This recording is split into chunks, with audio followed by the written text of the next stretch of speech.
आमची पहिली मागणी अशी आहे की दरेवाडीच्या पंचकृषीमध्ये लोकांचं आरोग्य हे केवळ कचऱ्यामुळे धोक्यात आलेलं आहे। गावात एक एक महिना लोकांच्या दारात कचऱ्याचा ट्रॅक्टर येत नाही। ग्रामपंचायतचे कर्मचारी वेळेवर उपस्थिती देत नाहीत, गैरहजर राहतात। त्याच्यामुळे गावाच्या चारी बाजूनी कचऱ्यानं थैमान केलेलं आहे।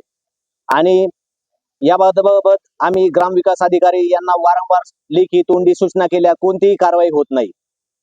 ग्रामपंचायतने 5 ट्रॅक्टर देखील घेतलेले आहेत ट्रॉल्या, जेणेकरून कचऱ्याचा जास्तीत जास्त लवकर विल्हेवाट लागावी।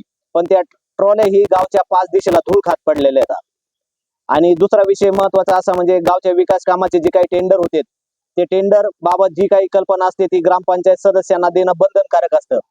मात्र ग्रामविकास अधिकारी आणि उपसरपंच यांनी संगनमतानं आम्हाला सर्व सदस्यांना विरोधी पक्षाच्या अंधारात ठेवून ती जाहिरात दिली। जोपर्यंत जी जाहिरात गावातल्या कोणत्याही वर्तमानपत्राला येत नाही किंवा साधारणतः तो पेपर कोणी वाचायलाच घेत नाही, अशा ठिकाणी ती जाहिरात दिली आणि टेंडर प्रक्रिया राबवली।